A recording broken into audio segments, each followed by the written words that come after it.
कंगना रनौत से जुबानी जंग लड़ने वाला दिलजीत दोसांझ अब मुश्किल में फंस गया है। लीगल राइट ऑब्जर्वेटरी यानी LRO द्वारा दायर एक शिकायत पर संज्ञान लेते हुए आयकर विभाग ने दिलजीत दोसांझ द्वारा कथित तौर पर भारत में चल रहे किसान विरोध प्रदर्शनों को नियंत्रित करने के लिए UK और कनाडा से लिए गए फंड की तफ्तीश शुरू कर दी है। दोसांझ के अलावा किसानों के आंदोलन के फंडिंग मामले में Punjabi music label speed records की भूमिका भी आयकर विभाग की जांच के दायरे में है। असल में 27 दिसंबर को LRO ने विजय पटेल द्वारा साझा किए गए रिसर्च के आधार पर एक शिकायत दर्ज की थी। पटेल ने आरोप लगाया था कि स्पीड रिकॉर्ड्स नामक कंपनी चालाकी से मनी लॉन्ड्रिंग और रूटिंग गतिविधियों में शामिल हो रही है और किसानों का विरोधी आंदोलन को जारी रखने के लिए फंडिंग कर रही है। यही नहीं, इस कंपनी का संबंध खालिस्तानी संगठन खालसा एड के भी साथ है। LRO ने अपनी शिकायत में आरोप लगाया कि स्पीड रिकॉर्ड विभिन्न नामों के तहत वर्ष 2011 से 2020 तक खुद को रजिस्टर कर चुकी है।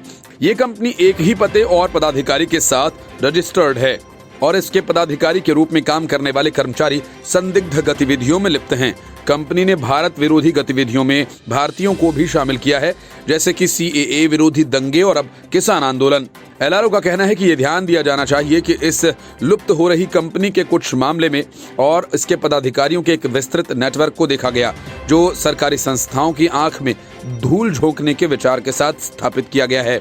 ये कंपनी भारत में राष्ट्र विरोधी और अलगाववादी गतिविधियों को वित्त पोषण और समर्थन देने की सुविधा भी प्रदान करती है। UK स्पीड रिकॉर्ड्स नाम की एक निष्क्रिय निजी लिमिटेड कंपनी थी, जो कि UK के निदेशक काका सिंह मोहन वालिया और सुंदर सिंह खाक के साथ इनकॉर्पोरेटेड थी। वहीं स्पीड रिकॉर्ड इंडिया कंपनी के मालिक रहे दिनेश औलुक ने कंपनी की स्थापना के 1 महीने बाद 5 अगस्त 2013 को इस्तीफा दे दिया था, जिसके बाद इस कंपनी को 9 सितंबर 2014 को डिसॉल्व कर दिया गया। इसके अलावा संदिग्ध व्यक्तियों द्वारा लगाए गए अन्य शेल कंपनीज में भी इसी तरह की अनियमितताएं देखी गई। स्पीड UK RES लिमिटेड नाम की एक अन्य कंपनी को 21 जून 2013 को शामिल किया गया था। दिनेश औलुक 8 जुलाई 2013 को इस कंपनी में शामिल हुए और 20 जुलाई 2013 को केवल 12 दिन में अपने कार्यालय से इस्तीफा दे दिया। इस कंपनी को भी 3 फरवरी 2015 को भंग कर दिया गया। LRO ने यह भी आरोप लगाया कि स्पीड UK रिकॉर्ड्स लिमिटेड 19 अगस्त 2013 को शामिल की गई एक अन्य कंपनी थी और 31 मार्च 2015 को भंग कर दी गई थी। इसमें लिस्टेड पदाधिकारी सुदीप सिंह खाक और डॉक्टर सरप्रीत सिंह मेहट थे।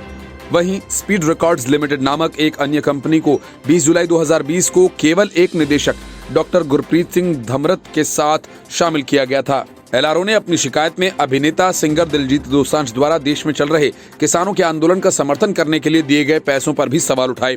इसमें आरोप लगाया गया कि फेमस STD लिमिटेड नाम की कंपनी और कंपनी को 9 अगस्त 2016 को शामिल किया गया।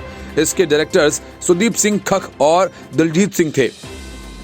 इस कंपनी को 16 जनवरी 2018 को भंग कर दिया गया था और दिलचस्प बात यह है कि दिलजीत सिंह और दिलजीत दोसांझ की जन्म तिथि एक है। दोनों का जन्म जनवरी 1984 को हुआ था। हालांकि ये स्पष्ट नहीं है कि दोनों व्यक्ति एक ही हैं। इसके अतिरिक्त शिकायत में यह भी कहा गया कि दिलजीत दोसांझ को अपने सांझ फाउंडेशन के माध्यम से आयोजित संगीत कार्यक्रमों के लिए मानदेय मिलता है, जो कि भारत में काम करने के लिए FCRA के तहत रजिस्टर्ड नहीं है। दिलजीत दोसांझ मौजूदा किसानों के विरोध प्रदर्शन के मुखर समर्थक रहे हैं और उन्होंने किसानों के लिए 1 करोड़ रुपया भी दान किया। इससे पहले भी पंजाबी सिंगर दिलजीत दोसांझ, मिस पूजा और गिप्पी गरेवाल और 2 पंजाबी फिल्म मेकिंग कंपनीज के परिसरों पर वर्ष 2012 में IT का छापा पड़ा था। इसके अलावा शिकायत में पूर्व उप मुख्यमंत्री सुखबीर सिंह बादल का भी जिक्र करते हुए कहा गया, सांझ फाउंडेशन के पंजीकृत कार्यालय के पते को लेकर सुखबीर बादल के खिलाफ मानहानि का मुकदमा दायर किया गया था, जिसमें शिकायतकर्ता के वकील ने अदालत में कहा था कि सुखबीर सिंह बादल ने कथित रूप से अपने पते को छिपाने की कोशिश करते हुए उनका एड्रेस दे दिया था। यही पता सांझ फाउंडेशन का पंजीकृत कार्यालय भी है।